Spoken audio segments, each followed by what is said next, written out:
Black fungus, जिसे technically mucormycosis कहते हैं, उसको लेकर लोगों के मन में बहुत सारे सवाल हैं जिनका जवाब वो अक्सर सोशल मीडिया पर ढूंढते हैं, जिसकी वजह से एक बहुत ही कंफ्यूजन और पैनिक की स्थिति क्रिएट हो गई है।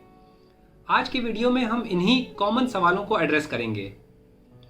सबसे पहला सवाल आता है कि ब्लैक फंगस आखिर है क्या, और कोविड की सेकेंड वेव के बाद ब्लैक फंगस के इतने ज़्यादा केसेस देखने में क्यों मिल रहे हैं। ब्लैक फंगस को आप किसी वायरस या बैक्टीरिया की तरह ही एक पैथोजन समझ सकते हैं, जिसे कीटाणु कहा जा सकता है। फंगस आमतौर पे उन्हीं लोगों को इन्फेक्ट करता है जिनकी इम्यूनिटी किसी कारण से कम हो, जैसे शुगर के मरीज, ऑर्गन ट्रांसप्लांट, ज़्यादातर किडनी ट्रांसप्लांट के पेशेंट्स में देखने को मिलता है, या कोई मरीज़ जिसको बहुत ज़्यादा स्टेरॉइड्स दिए गए हों, HIV के पेशेंट्स, इम्यूनोसप्रेसिव थेरेपी के पेशेंट्स, या इवन पुअर ओरल हाइजीन के पेशेंट्स। ये वो कैटेगरी है जिनकी इम्यूनिटी वीक होती है। और फंगल इन्फेक्शंस को अपॉर्चुनिस्टिक इन्फेक्शन कहा जाता है।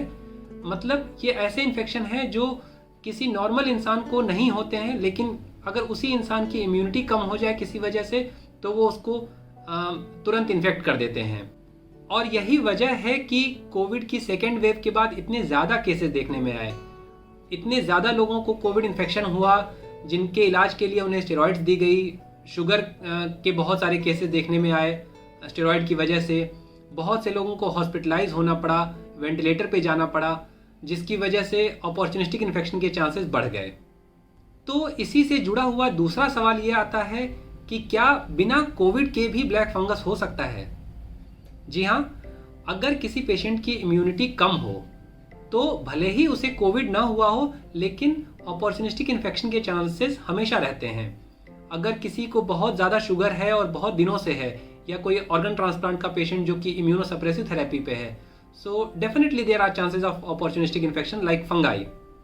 The next common question is कि ब्लैक फंगस के कॉमन और अर्ली सिम्टम्स क्या हैं।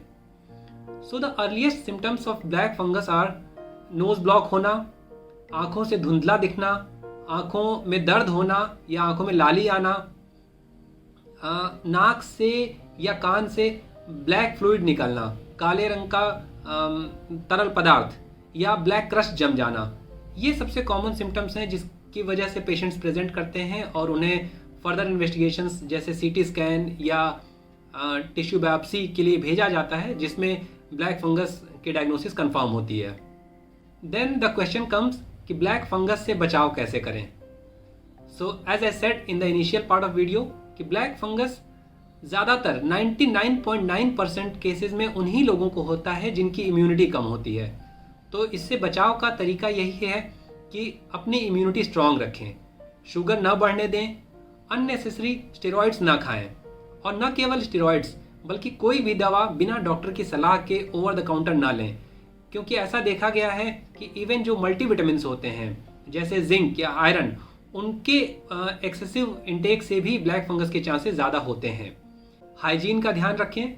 अगर आप किसी ऐसी जगह है जहाँ धूल मिट्टी ज़्यादा है, जैसे गार्डनिंग करते समय, तो ग्लव्स और मास्क, गॉगल्स हमेशा लगा कर रखें, क्योंकि यही वो जगहें हैं, धूल मिट्टी भरी गंदी जगहें, जहाँ से फंगस के स्पोर्स आपके शरीर में प्रवेश करते हैं और ब्लैक फंगस जैसी खतरनाक बीमारी को जन्म देते हैं। जहाँ तक ब्लैक फंगस के कम्युनिकेबल होने की बात है, तो ब्लैक फंगस डेफिनेटली कंटेजियस नहीं होता है।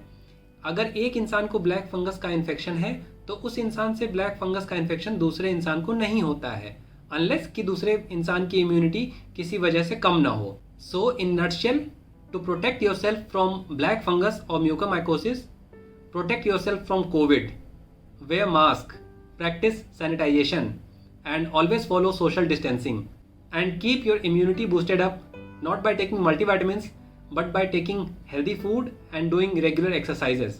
Stay healthy and stay happy.